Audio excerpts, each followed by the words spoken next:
To you, welcome. This is Ghana Tonight. We are live from our news hub at Desawe Kanda. Also live on Twitter and on Facebook, DSTV channel 279, all across the world on freenews.com. I am Alfred Ocansey. Tonight, we focus on the issues of public service and partisan politics as embattled Controller and Accountant General Kwesi Bosompim has justified why he will not give up his post for his political ambition as a parliamentary candidate for the Achimsodo constituency on the ticket of the MPP. But a lawsuit is looming. We'll get into that here on Ghana Tonight. Stay with us. Also, the Ministry of Finance has denied a right to information request to grant access to the controversial contract between the Ghana Revenue Authority and SML. Is there something the ministry is hiding? We hear from the applicant, Manasseh Awuni, on his next move on this matter. The 2023 end-of-year inflation stood at 23.2%. That's a figure far lower than the government's revised target of 31.3%. But what does this mean for you, the ordinary Ghanaian? We have a conversation, as always, on Ghana Tonight. And your thoughts and views, comments and opinions are welcome here on Ghana Tonight. And also a story that is playing out as well that we're monitoring quite closely here on Ghana Tonight, especially related to the issues of vote buying, because we have received notice of the reports of the arrest of the Chief Executive Officer of the National Entrepreneurship and Innovation Program, that's NEIP, that's on the issues of sharing money to delegates at the just ended MPP primaries for the orphan constituencies. So this is one that we're monitoring quite closely. We'll have a conversation on this as well here on Ghana Tonight. As always, you're an integral part of the conversation. Let's hear from you. The hashtag we're using is Ghana Tonight on Facebook and X. Let's get talking. Let's settle for Ghana Briefs.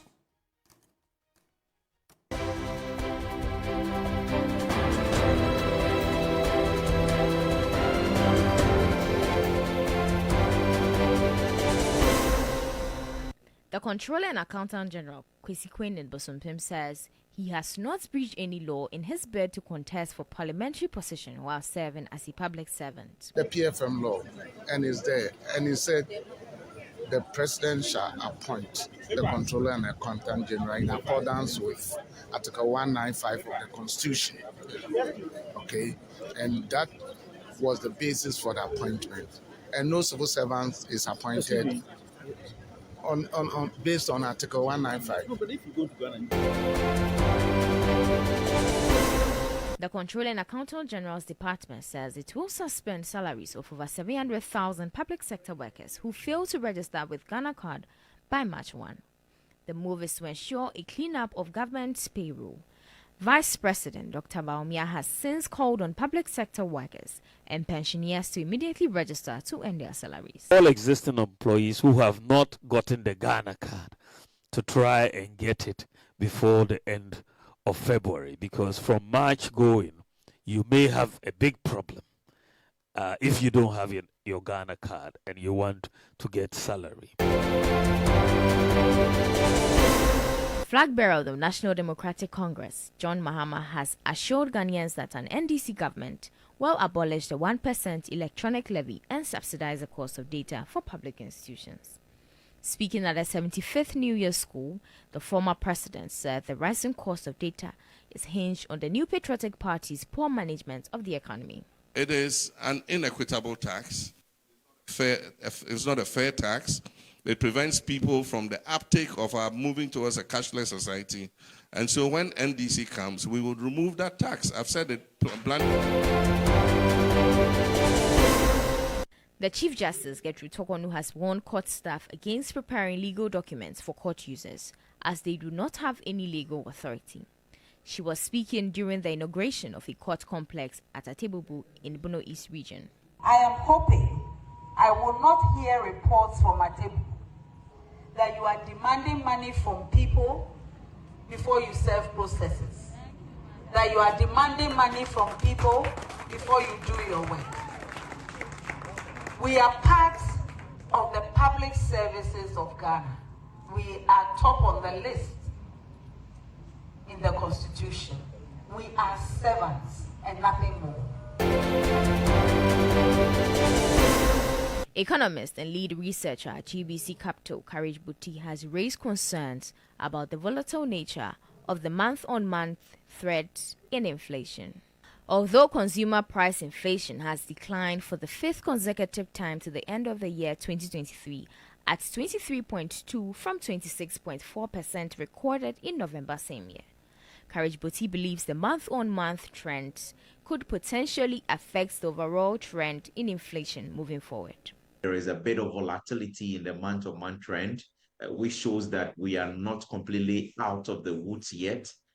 And so we need to sustain the fiscal and the monetary policy interventions that have yielded the kind of decline we've seen in inflation to be able to firmly anchor this inflation process.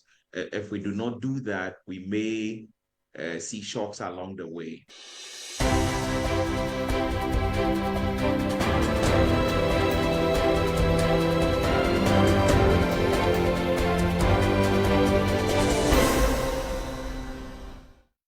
Well, there's more news on 3news.com. Make some time and visit 3news.com. This is Ghana Tonight. Coming up next, we focus attention on public service and partisan politics as embattled Controller and Accountant General Kpemka Bosompem.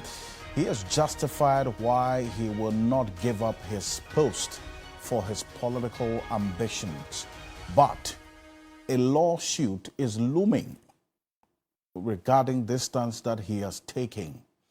And we're going to tell you shortly. But the Controller and Accountant General, that's Kpemka Bosompem, is saying that he has not breached any law in his bid to contest for parliamentary position while serving as the Controller and Accountant General as a public servant.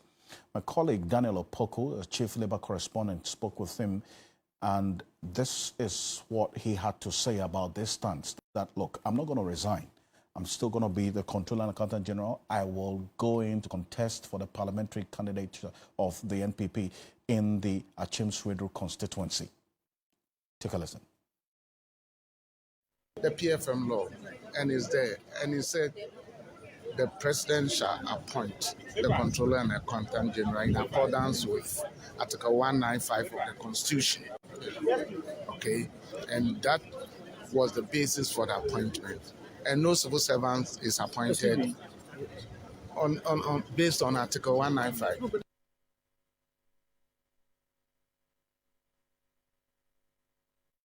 So you heard him. He mentions two laws in justifying that position that he espouses, that he is not going to resign because essentially he is not he's not a civil servant for that matter.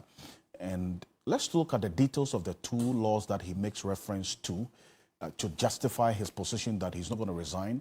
He will not resign. In fact, he will still be the Controller and Accountant General and still contest the Achim-Swedru seat on the ticket of the NPP if he wins the primaries, the upcoming primaries on the 27th of this month. This is the first law that he makes reference to. Take a look at this. This is the Public Financial Management Act, the PFMA, 2016, Act 921. You heard him talk about that. This is what the PFMA talks about when it comes to Controller and Accountant General. It says the president shall, in accordance with Article 195 of the 1992 Constitution, appoint a Controller and Accountant General who shall be the Chief Accounting Officer of the government and the Chief Advisor to the Minister and government in matters relating to accountancy. The terms and conditions of service of a Controller and Accountant General shall be specified in the letter of appointment and shall be appointed for a term of 4 years, which may be renewed for another term of 4 years. So this is what the position of the Public Financial Management Act is with reference to the appointment of the Controller and Accountant General. The President appoints the Controller and Accountant General. in specific reference to Article 195. Let's look at what Article 195 says, just to also give you further information relating to the position that the controller takes on this matter. Article 195(1) of the 1992 Constitution says, and I quote, "Subject to the provisions of this Constitution, the power to appoint persons to hold or to act in an office in the public services shall vest in the President, acting in accordance with the advice of the governing council of the service concerned, giving in consultation with the Public Services Commission." This is what Article 195 talks about specifically. And so if you have the Comptroller and Accountant General making reference to Article 195 and the Public Financial Management Act to buttress his point that, you know what, I'm not going to resign, I want to understand what the position of the law is and the interpretation of it thereof. Because there's a court suit, in fact, there's a suit that's coming up on this matter. Tomorrow, all things being equal, this is going to be filed in court. Martin Kpebu is private legal practitioner. He is joining us on Zoom for a quick conversation on this. Lawyer Martin Kpebu, thank you so much for joining us here on Ghana Tonight. You are one of many people and groups calling on the Comptroller and Accountant General to resign if he wants to pursue his political ambitions as a parliamentary candidate on the ticket of the NPP in the Achimsredo constituency. He has filed his nominations. He says, you know what, I'm not going to resign because the president appointed me, with reference to Article 195 and then also the Public Financial Management Act. That's his answer to you. What's your reaction to this? Absolutely not. The Comptroller and Accountant General, Mr.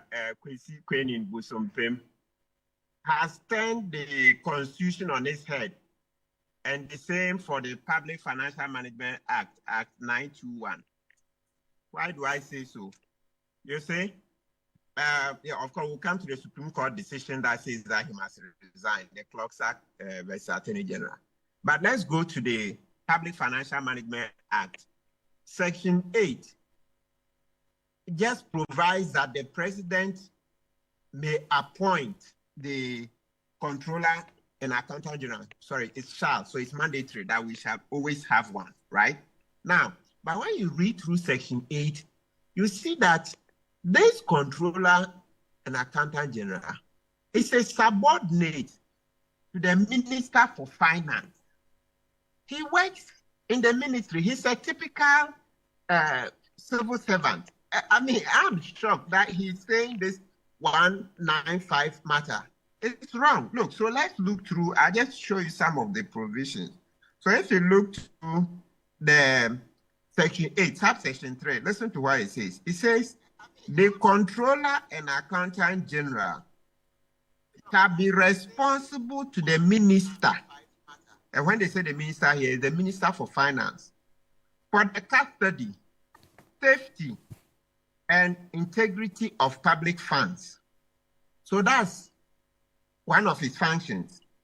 Then you go on. The Comptroller and Accountant General shall compile and manage the accounts prepared in relation to public funds. So that's Section 4A. Then B, issue general instructions to a principal spending officer in accordance with this act and regulations. Keep, render, and publish statements on public accounts under this act. D, develop efficient accounting systems for a covered entities. We are talking about the ministries, departments, agencies, all these people. Those are the covered entities and beyond. All the entities that will take money from the public purse. Yes, that's why he has to develop accounting systems for them. Right. Approve accounting instructions of a covered entity. Receive, disburse, and provide secure custody for public funds. On the instructions of the minister, you've heard once again, open an account with the Bank of Ghana and its agents necessary for the deposit of public funds subject to compliance with the Treasury Single Account System established under Section 46. Right. About 66. Yeah, good. 46. Okay. Yeah, and so on and so forth. So you've heard them. These functions is performing are typical civil servant functions. So maybe we should have asked him that, oh, sir, so apart from being appointed by the president, what do you do? These are civil servant functions to make sure that our public account system works. And he's responsible to the minister. He's under the direction of the minister. That is not an independent institution, like, let's say, the judiciary, lands commission, what do you call it? The electoral commission, etc. That is not. You heard he say shall be responsible to the minister over and over. And you see, opening and dealing with accounts. So all his staff there, let's see, all his staff there, the titles they have, they are civil servant staff. Civil servant. Then another argument. Let's present this other argument to see. Even before we go to the Presidential Transition Act, let's deal with the practical examples. Now, before this controller was appointed, the previous controller, there was a previous one. I don't know if this one took over for him directly, but there's one called Mr. Seydou Kotoma. Now, Seydou Kotoma, as controller, was appointed in the previous administration, that's JM's administration. So when Akufo-Addo took over and didn't like him as a controller, they didn't want to work with him, what they had to do was that they just transferred him to another part of the Ministry of Finance. They just transferred him. He didn't go home. They transferred him to another office in the Ministry of Finance. You can conduct further interviews with Seydou Kotoma to see. Can you hear me? Yes, I can hear you. Yeah, sorry. Okay, good. So that's one example. And as against Mr. Kojo Fin.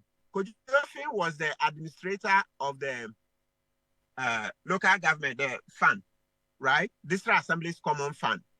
Yet when Kojo Fin, the same way, the government didn't want to work with him, because Kojo Fin wasn't a civil servant, they had to pay him his entitlements, and then he went home. But Seydou Kotoma, because as controller he was a civil servant, he was just transferred to the another part of the Ministry of Finance. So that is it. So another reason, now let's go to the Presidential Transitions Act. Controller is not listed as one of those persons who is a political appointee and so should just leave with the president. No, like the way ministers, etc., have to live with the president. He's not one of those. So if he says he's appointed, and then finally, let's also note, when you say you're appointed under Article 195, Article 195 is for all public officers, from the lowest to the highest. Without disrespect to janitors, they are included. So janitors in the public service are also appointed under Article 195. So today, if the Ministry of Finance, they need a janitor, somebody to clean the washrooms, etc. And he's appointed pursuant to Article 195. So even just sweepers, that's next, other part of other kind of cleaners at the ministries, etc. They are also appointees under 195. Once you are in public service, okay, then let's read 195 to buttress it. Once you are in the public I just wanted to establish something quickly, Kpemka, and we're getting a number of the messages concerning the where you are and not being visible enough, and that we apologize for that. And then also the disconnection in your audio as well. We will try and rectify that so that we'll deal with those technical hitches. But Kpemka, while we work on that quickly, I just wanted to find out from you, a number of people have indicated they are going to go to court to challenge the Controller and Accountant General's position on this matter, that he's going to stay and contest. He's not going to resign. Nelson Rossing Dafiamepo is Member of Parliament for the South Dai constituency. At least he has indicated through his lawyers, Kpebu Samuado, that tomorrow they're going to file a suit challenging this position by the controller that he is still going to be at post and contest the parliamentary primaries. Is this one that you would support? It is, but the reason I don't subscribe to it is that when you do, you are not giving him an opportunity to say, oh, the matter is in court. I think that's why he's waiting for. I won't fall for that bait so that they'll just say the matter is in court. But that shouldn't be the case. So let's not fall for it. He will say the matter is in court. So if you resign, then it's like you are even in contempt, etc. They will come up with all manner of spurious reasons. So let's just keep at it that he should resign. Let the public pressure continue. So look at 195. It says, subject to the provisions of this constitution, the power to appoint persons to hold or act in an office in the public services shall vest in the president, acting in accordance with the advice of the governing council of the service concerned, given in consultation with the Public Services Commission. Then if you go to subsection 2 and subclause 2 and then subclause 3, they will tell you that the president, so especially subclause 2, the president can delegate that power. So the point is that the moment controller says that he was appointed under Article 195, we have to meet him with a chorus that Article 195 encompasses or embraces all appointees in the civil service, including the cleaners, the janitors, the drivers, the secretaries, etc. So they are all so important to our constitutional dispensation that the Constitution mentions in Article 195 that all the offices in the public service shall be offices that people are appointed to by the president. In other words, let's repeat it simply, that every office in the public service, it's the president who appoints. So if you say you are appointed under Article 195, you haven't said anything. You haven't said anything at all. As I said, cleaners, sweepers, secretaries, drivers, etc. They are all appointees under 195, which we just read. But the difference is that sometimes, because the president cannot sign the letters of all these people, you know, in the civil service, there are at least about 650,000, in the public service, there are about 650,000 of them. So can you imagine if a president has to sign the letters of all these people? That is why, for practical reasons of time and efficiency, it is stated in Article 195 Clause 2 that the president can delegate the power. And so that's how come maybe the chief director will sign the letter of the low officers, the drivers, etc. Okay. I see. Well, Mr. Kpebu, appreciate your time on this. And you know, this matter is not ending anytime soon because, as I indicated, tomorrow there's going to be, all things being equal, a suit filed in court on this matter, challenging the Controller and Accountant General's position that he will stay in office as the controller and still contest the Achim that's parliamentary primaries of the NPP on the 27th of this month. Now, there's another issue related to this primaries that we'll get into as we go on the show, because there's been an arrest by the special prosecutor specifically relating to a candidate in this upcoming primaries of the NPP. But Lawyer Kpebu is private legal practitioner. Thank you for joining us here on Ghana Tonight. Coming up next, the Ministry of Finance has denied a right to information request to grant access to the controversial contract between the Ghana Revenue Authority and SML. Now, is there something, questions are being asked, whether there's something amiss or being hidden? We hear from the applicant, Manasseh Azure, when he was a lead investigator into the investigation that uncovered this controversial deal and the details in there. But the Ministry of Finance has denied the investigative journalist Manasseh Awuni access to a copy of the upstream petroleum audit contract between the Ghana Revenue Authority and the Strategic Mobilization Limited, SML. Now, there was a statement from the Finance Ministry we're going to put on the screen shortly, and this was under the Right to Information Act. Now, here's a response of the Finance Ministry to the request by Manasseh Awuni. That's what you see on the screen there. They make reference to his application for information dated 17th November 2023 and the request for the internal review dated 28 December 2023 under the Right to Information Act 2019, Act 989.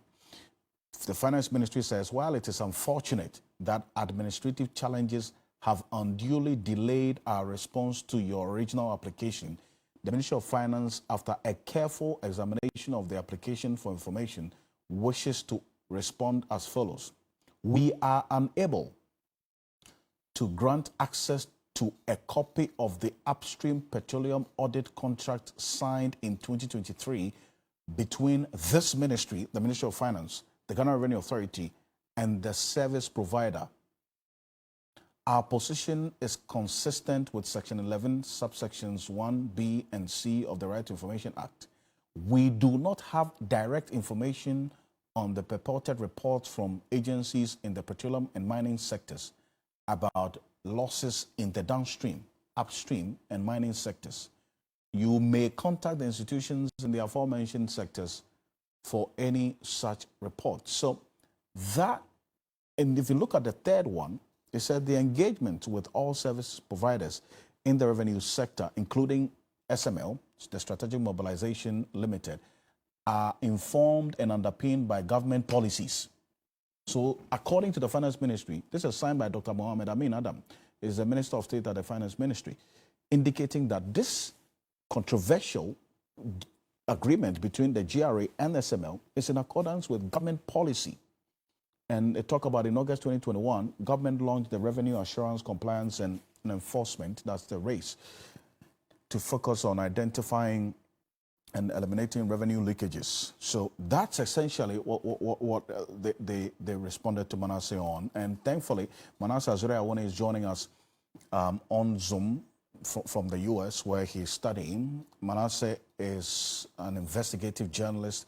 He was the lead investigative journalist together with his team at the Fourth Estate on this SML GRA deal.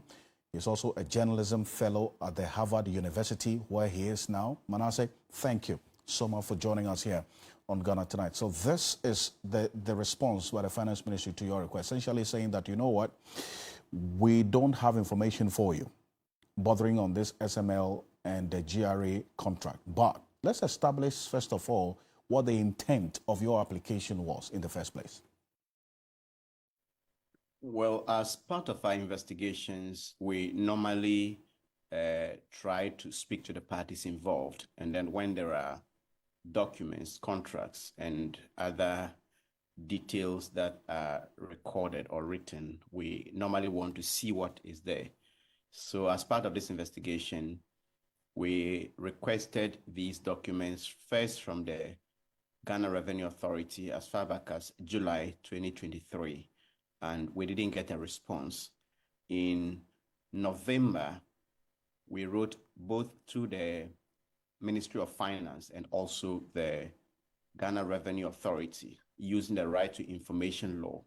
When we learned of this new contract that now gives SML over 100 million US dollars every year. So we wrote to the two institutions, and the Ministry of Finance is now responding, saying that they are not able to give us these documents, but the Ghana Revenue Authority has not responded to any of the requests we have made in the past. I see, but the regulator of the oil production sector, I'm talking about the Petroleum Commission, have you contacted them for any information about this GRA-SML contract at any point during the investigation? finance letter. It states that we should go to the sector regulators for these pieces of information. And we actually wrote to the GMPC, we wrote to the Minerals Commission, and we also wrote to the Petroleum Commission, because if you look at this new contract, they are the sector agencies that are in charge.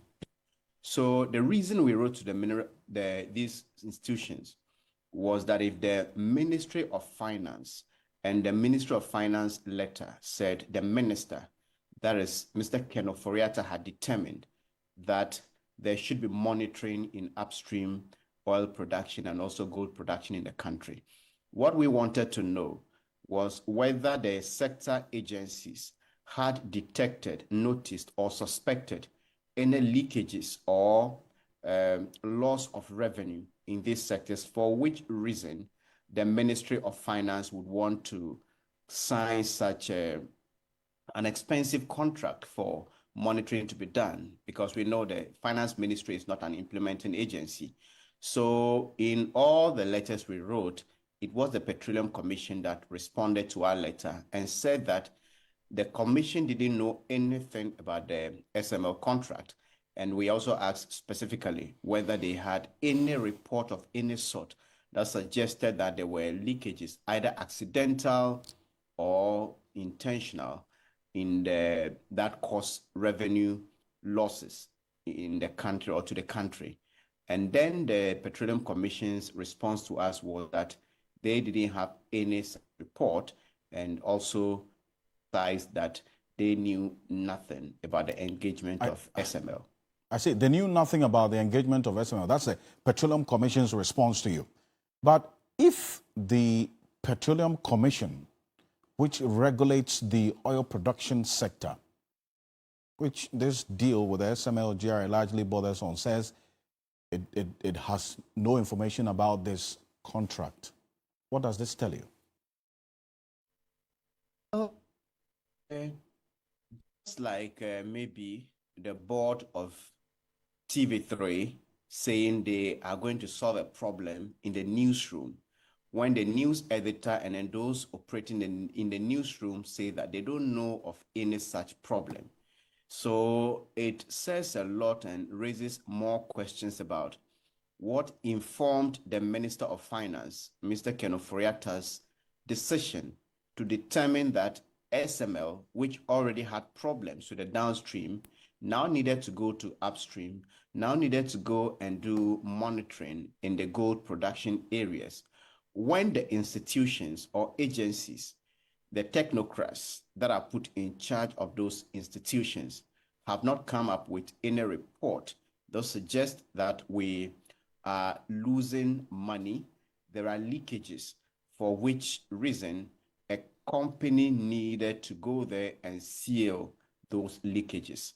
So this raises more questions about the propriety of this contract and what would the minister's decision to commit Ghana to a contract that would cost us over $100 million every single year, when the institutions that are, or agencies that are in charge of the sectors, have not come up with any such report or any such problem. Right, but I say, so now that this request that you made to the Minister of Finance through the Right Information Commission has been denied you, it says that they cannot give you the information technically, what's going to be the next step for you? What do you intend to do next? The next step will be to petition the Right to Information Commission, because there are steps to follow. We first wrote to the RTI information officer, and then the law says that if you don't get a response, you file for a review, and then this review would go to the head of the entity. And so the first letter we sent went to the information officer. Then when we didn't get a response, we wrote, or we appealed to the Minister of Finance. And now that letter now says they cannot, the ministry cannot give us the information. So the next step is to write to or file an appeal with the Right to Information Commission, because we believe that this is not one of the pieces of information that should be exempted from public consumption. This is a contract signed with public funds. They are committing Ghana to so much. There is enough reason to suspect that this company or this contract doesn't even need to exist. So this information should not be kept from the public. It is not exempt. And then I'll be appealing to the Right to Information Commission. I see, but you're going to petition through the Right Information Commission. In the Finance Ministry's response to your request denying you that the access to the contract details of this GRA-SML agreement, they also make reference to the RTI, that's the Right Information Act. They say, and I read point 1, that they are unable to grant you access to a copy of the upstream petroleum audit contract signed in 2023 between the Ministry, the Ghana Revenue Authority, and SML, and their position is consistent with Section 11, subsections 1B and C of the Right to Information Act. So now that they based on this same act to deny you access, you're going to petition to, as it were, challenge this position through the Right to Information Commission. What's going to be the possible outcome? Of course, yes. We have been denied information in the past, and we appealed to the RTI Commission, and they ruled in our favor. State institutions sometimes hide behind the exemptions to say that they cannot give some pieces of information that is requested under the law. So that is what we are challenging. About the response that says that they don't have reports from the sector agencies, that one is satisfactory. And we suspected that even before writing this letter, because our checks had revealed that there wasn't any such information from or reports from the state institutions saying that there are leakages and we want these leakages to be stopped. It's a company to come and do this. That is satisfactory. About the others that they mentioned that they don't have or they don't have those documents, and we should go to the Ghana Revenue Authority, it is a bit confusing because we know that this is a contract that the Ministry of Finance and also the Ghana Revenue Authority signed.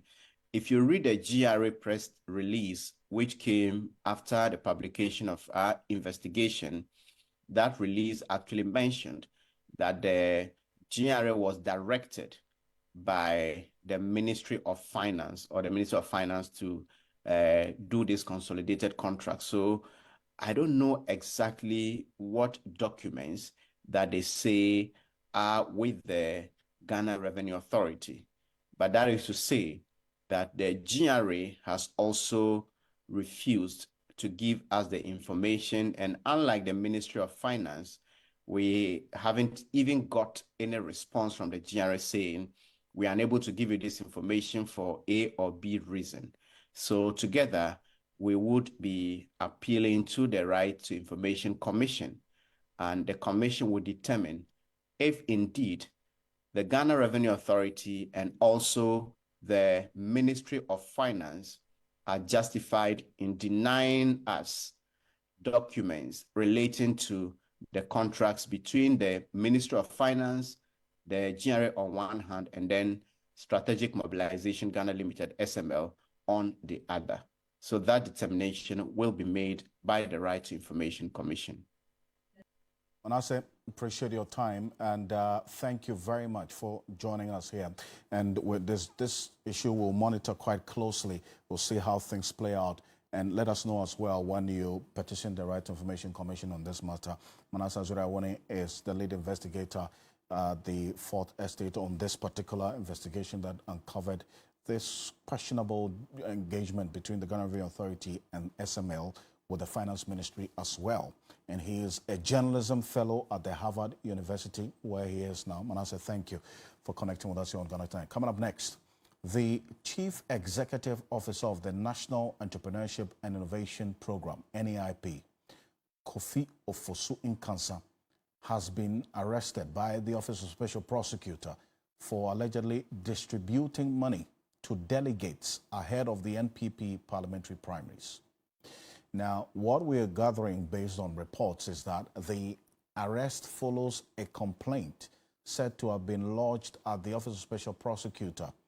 Now, Kpebu Ocansey will be facing the incumbent Member of Parliament for the area, that's Kwame Enyumedu Enchi, in the January 27 primaries. Now, this is information that's been widely published even before we got on air here on Ghana Tonight. So that's what is the latest with respect to the OSP's question, the issues related to vote buying, which he indicated after the primaries of the orphan constituencies held by the NPP, that's the New Patriotic Party, some weeks ago, where we saw videos of monies being shared. The special prosecutor subsequently issued a statement indicating that he is investigating these cases of alleged vote buying. Now, this one is ahead of the primaries yet to be organized on the 27th of December. And this particular case of the NEIP CEO is in relation to the yet to be held primaries on the 27th of December. So that is the information that we have right now. We'll be back to this right after this quick break here on Ghana Tonight. Stay with us. We'll be back shortly.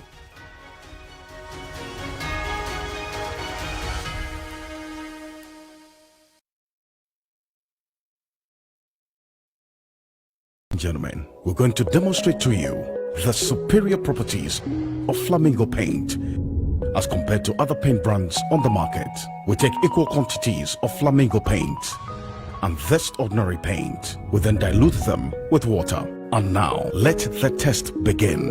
The gentleman on the left is going to apply the ordinary paint, and the gentleman on my right will use the Flamingo superior paint. As you can clearly see, Flamingo has the obvious better hiding. Furthermore, Flamingo has painted a much larger area. You know, one bucket of Flamingo paint is equal to several buckets of any other paint brand on the market. Flamingo paint is made with superior formulation to give superior durability, superior hiding, superior coverage. Flamingo paint, simply superior. First guy to get to the top of Mount Juango wins. Are you ready? Go! You think you're fast enough? You think you're strong enough? You think you're man enough?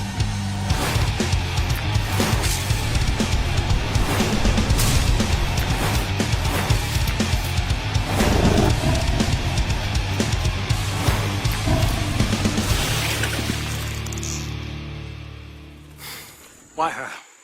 Bro, I don't know how to explain. It's just the way she makes me feel! I do not fear, no limit! I'm not a competition, guys. I'm the prize.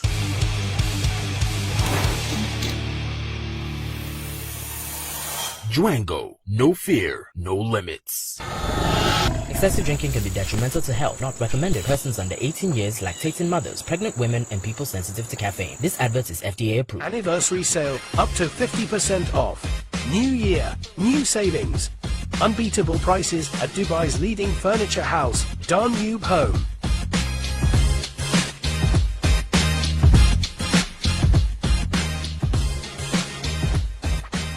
Get ready for the most exciting night of love and romance. I was gonna give up on relationship until I came on date. I am a thief and I'm here to steal your heart. Date Rush is back with a bang, and this time it's bigger and better than ever before. Our stage will transform into the ultimate arena for love connections, or will hearts break? Why you in my girl's DM, boy? You don't want to miss it. With a lineup of charismatic singles and surprise twists, this season promises to keep you on the edge of your seat. Who will find love and who will be left in the cold? You don't want to miss. Mark your calendars for January 14 because love is in the air and Date Rush is about to set your heart racing. Don't miss the premiere. Date Rush. Everyone deserves love. Date Rush Season 10 premiere Sunday 14th January at 8 p.m. on TV3. Date Rush is sponsored by Heaven Black Mosquito Spray and Coil and Napa Foods. Feel Moisturizer.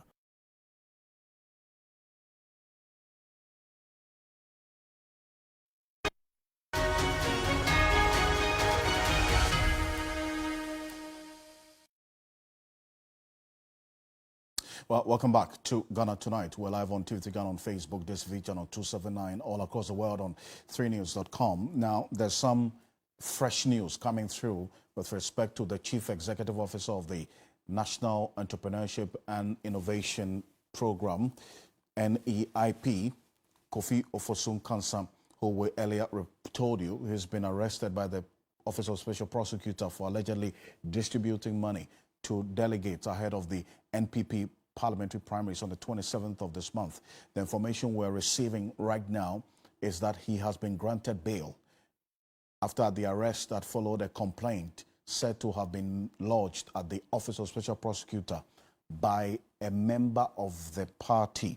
So that is the information that we have right now, specifically related to the information that we put out earlier on the case involving Kofi Ofosu-Nkansah. He is the Chief Executive Officer of the National Entrepreneurship and Innovation Program, NEIP. We understand that after the arrest earlier by the Special Prosecutor's Office, he has been granted bail. Now, the Member of Parliament for the constituency, that's the incumbent MP for the constituency where Kofi Ofosu-Nkansah intends to contest on the ticket of the NPP, that's Asante Achim Central, that's Tinubu Anyimedu Enchi, has indicated that he had no hand in this particular development. But this is something that is unfolding quite swiftly, and we'll keep an eye on how things play out here on Ghana Tonight. So that is the information coming through right now, that Ofosu-Nkansah has been granted bail by the Office of Special Prosecutor after his arrest earlier today. Now, this is in connection with the allegations of his sharing money to some members of the NPP in the Asante Achim Central constituency ahead of the primaries in that constituency on the 27th of this month. So that is the development right now. But this is one that we're keeping a close eye on here on Ghana Tonight. So we'll definitely be updating you as we go on. Well, coming up next, after 150 different meals, more than 2,000 dishes in a span of 10 days, Filer to Abdul Razak stands the chance to etch her name into the history books and possibly a world record for cooking in the Guinness World Record. Her attempt at breaking a 119-hour cooking record held by Irish record holder Alan Fisher resulted in Filer clocking almost twice the number of hours for that cookathon. Yes. Now, Guinness World Record have also reacted to her attempt in a tweet on X, indicating their readiness to assess her 227-hour attempt. Can you believe that? 227 hours. Now, my colleague Christopher Marcon monitored the last few moments before this cookathon ended earlier today, and he's been sharing those ending moments with us and all the joy that the crowd expressed at the venue. Take a look.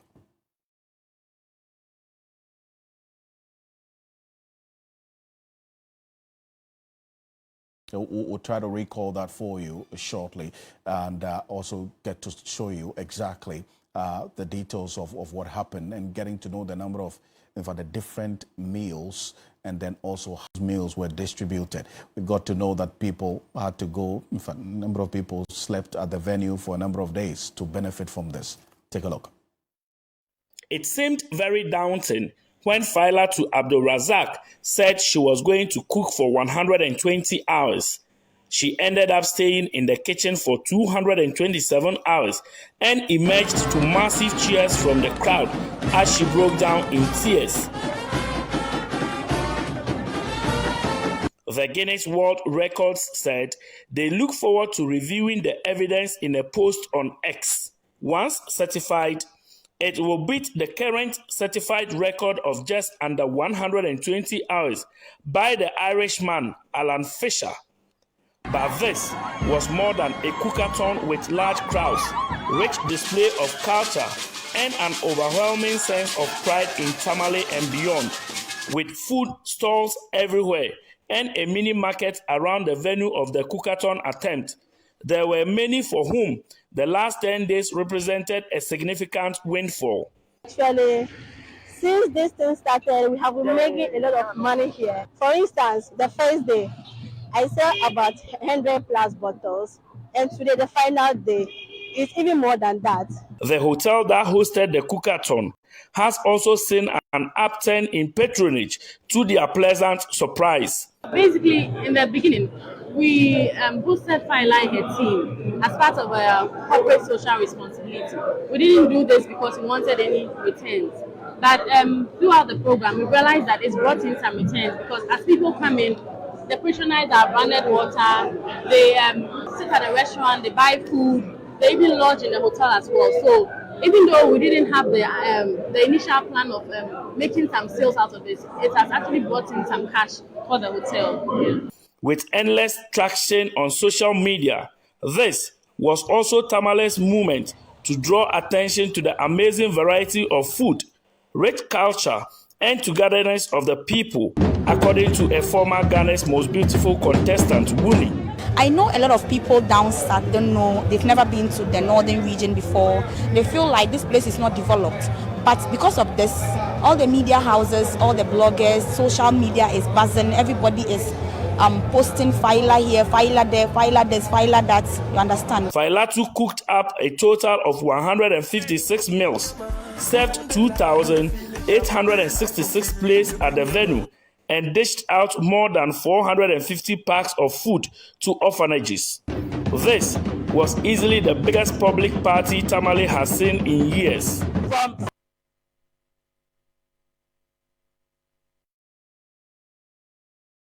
The development now, and we can only wish her all the best and congratulations to her as she awaits the moment of a verdict from the Guinness World Records on this matter as well. And we're getting a number of reports of power outages in parts of the country.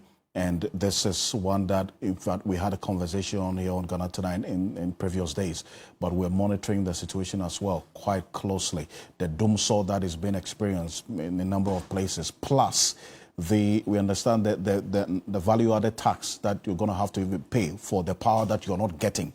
This is a conversation that we're going to table on a very, very, very serious matter here on Ghana Tonight in the coming days. So coming up next, the 2023 end-of-year inflation stood at 23.2%, a figure far lower than the government's revised target of 31.3%. But what does this mean for the ordinary Ghanaian? It's a conversation we're going to be having now. But if you look at the trend of the inflation over the last at least 12 months of the year 2023, this is how the trend looked like. Take a look.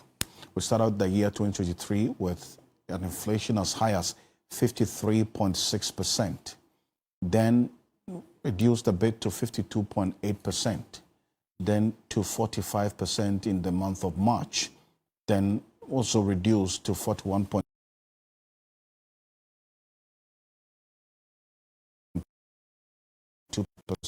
in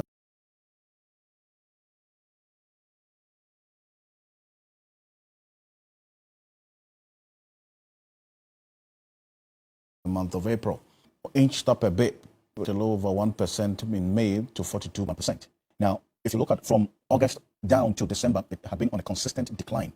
From 40.1% in August to 38.1% in September, 35.2% inflation rate in October, 26.4% in November, and 23.2% in December. The question is how that reflected in the individual pockets or economies of the Ghanaian people. And bear in mind, the reduction in inflation rate does not necessarily mean that there's going to be a reduction in the prices of goods and services on the market. It essentially means that the rate of increase of prices of goods and services on the market has slowed down over the period. So for instance, if you go to the market, or if you went to the market in November and you were buying something, in some cases for 50 cedis, when inflation was rising, when you go the next day, you probably will get it for 51 or 52 cedis. But what this decline meant was that there was some stability in prices, but not a reduction in the price of goods and services. Now, the question now remains what the Bank of Ghana will do in responding to this, especially because they have also indicated the inflation targeting when it comes to setting the policy rate. Is the policy rate going to be reduced to reflect this reduction in the inflation rate over the period till the end of the year 2023? That's the question that will be on the minds of many when the Monetary Policy Committee of the Bank of Ghana meets in the coming weeks. But Professor Kobneni, the government station, said earlier today that food inflation recorded 28.7%, while non-food inflation saw inflation rate of 18.7%. Alcoholic beverages, tobacco, personal care, and narcotics, amongst others, were the major factors that contributed to the overall inflation. Take a look.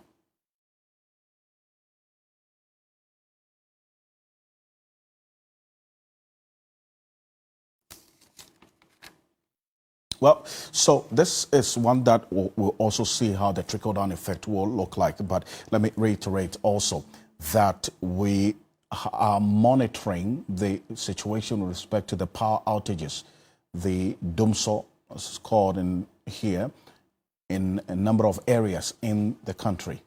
And as we had the conversation a couple of days ago, this is one that we're going to have a comprehensive conversation on tomorrow here on Ghana Tonight. There's power outages in portions of the country and whether DUMSO is back. This is one that we'll have on Ghana Tonight. But tomorrow on New Day morning show on TV3, tomorrow morning at exactly 8:30 a.m., I'm going to have an exclusive interview with Nana Kwame Bediako, Freedom Jacob Caesar, as is popularly known, Sheda, the independent presidential aspirant behind the New Force movement. Now we know the man behind the masks on the billboards you've been seeing across many parts of the capital. He's going to be our guest on New Day tomorrow morning, Nana Kwame Bediako, independent presidential candidate for election 2024. What exactly does he have to offer? Tune in at 8:30 a.m. on TV3, New Day. On behalf of the rest of the team, I want to say thank you for staying with us here on Ghana Tonight. I am Alfred Ocansey. Have a good night.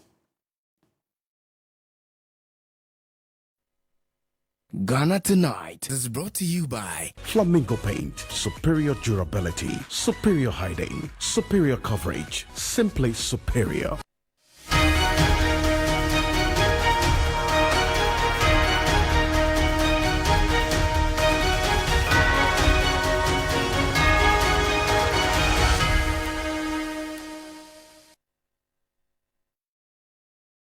This program is rated PG. It contains scenes of brief nudity, mild violence, and strong language. Parental guidance is advised.